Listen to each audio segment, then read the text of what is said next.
Hey, salut mes petits lecteurs de fanfiction, j'espère que vous allez bien et aujourd'hui on se retrouve pour la toute dernière partie de la fanfiction Dramion et Shakamat Miss Parkinson. Je vous rappelle qu'on sort une vidéo tous les jours à 19h sauf le dimanche, donc n'oublie pas de t'abonner et activer la cloche pour recevoir toutes les notifications quand on sort une vidéo. Surtout, mettez bien sur la cloche toutes les notifications parce que ça serait bête de rater une vidéo, et mettez un gros pouce bleu pour montrer que vous aimez cette vidéo, et aussi voilà, ça aide la chaîne que vous vous abonnez, commentez, mettez un like, voilà, et merci encore de votre soutien.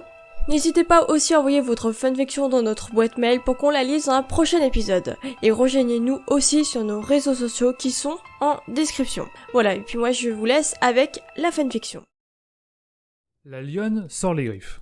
Le cours de potion avait paru une éternité pour Hermione. Aussitôt qu'il fut terminé, elle se précipita pour être la première à sortir. Alors qu'elle avançait rapidement pour aller se réfugier dans les toilettes, Drago, qui lui l'avait suivie, l'attrapa par le bras pour l'emmener dans un coin plus discret. « Tu as pleuré ?» Pour seule réponse, Hermione se jeta dans ses bras. « Ne te mets pas dans cet état à cause de cette garce. Je croyais que tu devais lui parler.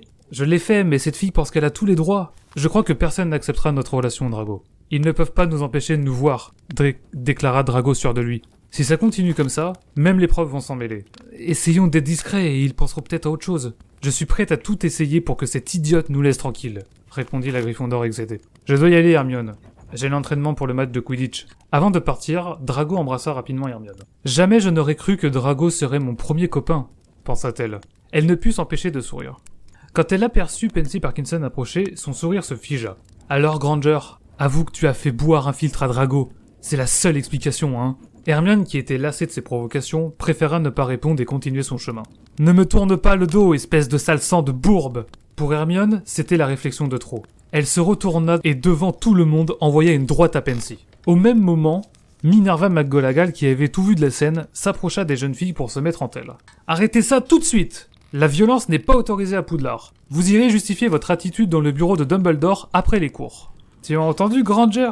J'espère que tu auras une punition pour ce que tu viens de faire. Miss Parkinson, je vous dispense de vos réflexions. Et comme apparemment vous faites partie du problème, vous irez aussi dans le bureau de Dumbledore. Hermione eut un sourire satisfait. Si je plonge, tu plonges avec moi, pensa-t-elle. Bien sûr, il serait plus sage d'y aller séparément, déclara McGonagall en partant. Peu de temps après. Hermione vient de balancer une droite à Pansy, déclara Neville à Harry et Ron. Je me rappelle du temps où c'était le blondinet qui s'en prenait une, répliqua Ron. Eh oui, c'était le bon temps, dit Harry en souriant. Chapitre suivant, être jeune et connaître les maux qu'amour inflige. Quand Hermione entra dans le bureau d'Albus Dumbledore, elle fut surprise de voir que Pansy était déjà là. J'espère qu'elle n'en a pas profité pour lui raconter n'importe quoi sur ce qui s'est passé, pensa la jeune fille en s'avançant vers le bureau. Bonsoir, Miss Granger. Nous vous attendions, déclara le directeur. Minerva McGonagall était là aussi. Alors, Miss Granger, voulez-vous m'expliquer ce qu'il se passe pour en venir à frapper Miss Parkinson ?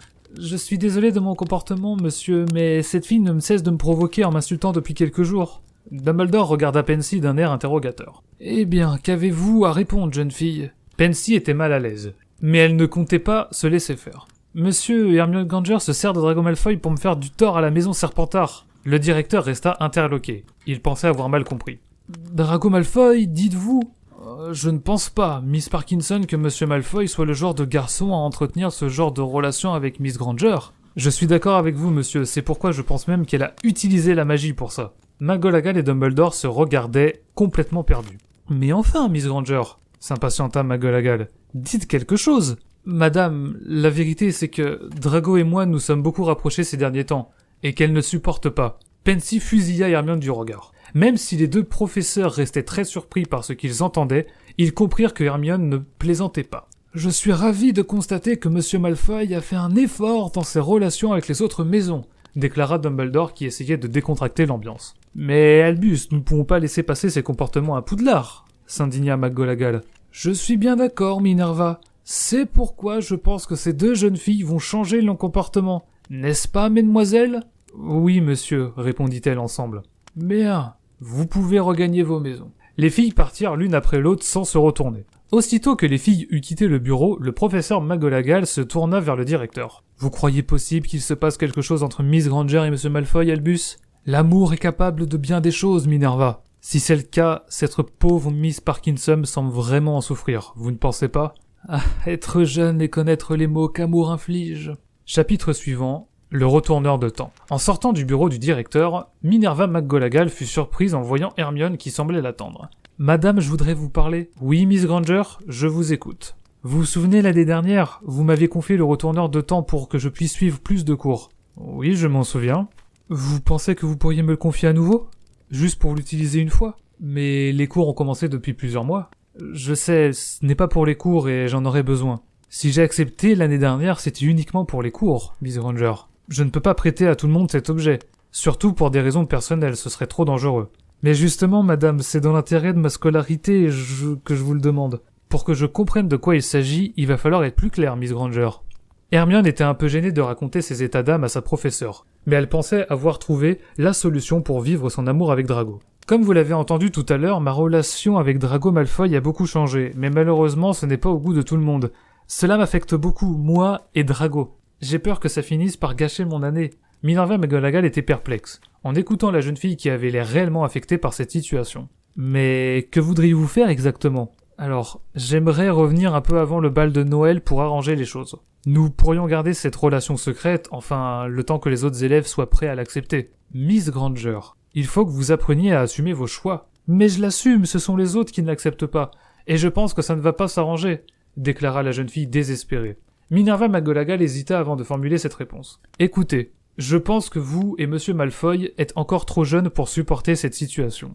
Mais je ne fais cela que dans l'intérêt de vos études, c'est bien clair ? Oui, madame, merci, répondit la jeune Gryffondor soulagée. Venez dans mon bureau, je vais vous le remettre le retourneur de temps. Mais nous sommes bien d'accord que vous ne devez l'utiliser qu'une seule fois. Oui, madame, faites-moi confiance, répondit Hermione satisfaite. À propos, vous en avez déjà discuté avec Monsieur Malfoy ? Non, madame, je comptais le faire, mais j'attendais votre accord. Faites vite alors. Je pense qu'il est le premier concerné, n'est-ce pas ? Hermione se contenta de sourire en suivant son professeur qui se dirigeait vers son bureau. Dernier chapitre, la tour d'astronomie. Te voilà enfin ! Dit Ginny quand Hermione arriva. Oui, j'étais dans le bureau de Dumbledore, déclara Hermione. Je sais, il paraît que tu as frappé Pansy tout à l'heure. Tout le monde en parle. Ça ne m'étonne même pas. En effet, ça n'étonnait pas Hermione et cela la confortait encore plus dans sa décision. Ginny, j'ai besoin que tu fasses quelque chose pour moi. Bien sûr, tout ce que tu veux, répondit la jeune fille qui ne cherchait qu'à aider son amie. Demain matin, il faudrait que tu ailles voir Drago et que tu lui demandes discrètement de me rejoindre à la tour d'astronomie à midi. Oui, si tu veux, mais pourquoi tu ne vas pas lui demander directement ? Je te fais pas un dessin, vu le contexte, on préfère être le plus discret possible. Merci, je n'oublierai pas la façon dont tu t'es comporté dans cette histoire. C'est quoi ce ton ? Tout va s'arranger, j'en suis sûr. Je dis ça parce que tu es la seule à me soutenir, Ginny. Ron s'inquiète pour toi, il a une façon maladroite de l'exprimer, c'est tout, et Harry est plutôt cool, je trouve. Oui, tu as raison, j'exagère un peu, enfin, en ce qui concerne Harry, répondit Hermione en souriant. Le lendemain, Hermione attendait Ginny avec impatience. Elle espérait que la jeune fille avait bien transmis le message à Drago avant que les cours ne commencent. Elle n'avait pas beaucoup dormi, mais elle était bien décidée à aller jusqu'au bout de son plan. Cette garce de Pansy Parkinson ne lui pourrirait plus la vie, et ça ne pouvait que réjouir Hermione. Enfin, Ginny arrivait. « Alors, tu l'as vu ?»« Oui, c'est bon, il viendra à midi au rendez-vous. » Hermione était soulagée. Elle ne put s'empêcher de sourire. Le cœur léger, la jeune fille se dirigea vers son premier cours de la journée. Midi. L'heure avançait. Drago était bien à l'heure. Hermione montait les marches à toute vitesse. Elle avait hâte de retrouver Drago, mais aussi de sortir de cette galère dans laquelle ils étaient mis tous les deux. « Te voilà enfin !» déclara Drago content de voir la jeune fille. Sans un mot, Hermione s'approcha du jeune Serpentard et l'embrassa passionnément. « Tu ne m'as pas fait venir uniquement pour m'embrasser, Granger ?» demandera Drago avec son regard bleu électrique qui faisait frémir Hermione. « Non ?» répondit Hermione rougissante. Drago regarda Hermione sortir quelque chose de sa poche. « Regarde, c'est un retourneur de temps. McGonagall me l'a confié. Avec ça, on va pouvoir être tranquille, déclara Hermione sûre d'elle. Comment ça ? Demanda le jeune homme intrigué. On va s'en servir pour revenir juste avant le bal, tu sais, avant que tu fasses ce pari stupide, dit Hermione pour le provoquer. Oh, je me suis déjà excusé, répondit Drago un peu gêné. Promets-moi de ne plus me mentir, et je t'embêterai plus jamais avec ça. Drago comprit que Hermione voulait s'assurer de ses sentiments pour elle. Il la prit par le bras et l'embrassa encore plus intensément que le fit la jeune fille en arrivant. Ça te va comme réponse ? Ne crois pas t'en sortir toujours aussi facilement, Malfoy, répondit Hermione qui avait l'impression que son cœur allait s'arrêter. Alors tu as compris, reprit la jeune fille, on revient avant le bal, et nous serons les seuls à savoir ce qu'il s'est passé.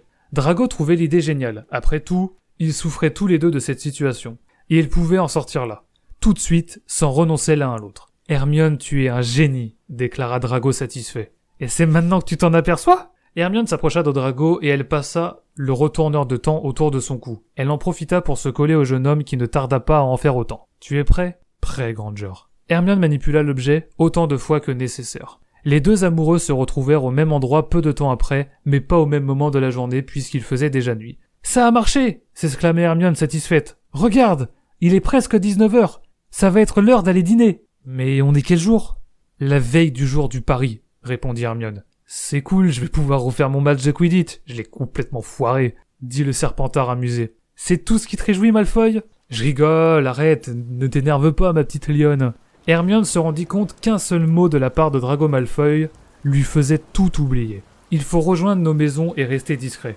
McGonagall me fait confiance. »« Attends, j'ai envie de rester encore quelques minutes, » dit Drago en attirant Hermione vers lui. Je n'avais pas remarqué à quel point la vue était si belle. Et voilà, c'est la fin de cette fanfiction. Comme d'habitude, dites-nous ce que vous en avez pensé dans les commentaires. Donc on vous retrouve demain à 19h pour une autre fanfiction. Ça sera la surprise du couple. N'oubliez pas de t'abonner et activer la cloche pour recevoir toutes les notifications quand sort une vidéo. Mettez un gros pouce bleu pour montrer que vous aimez cette vidéo. Et n'hésitez pas à envoyer votre fanfiction dans notre boîte mail pour qu'on la lise dans un prochain épisode. Voilà, et puis moi je vous dis tchuss!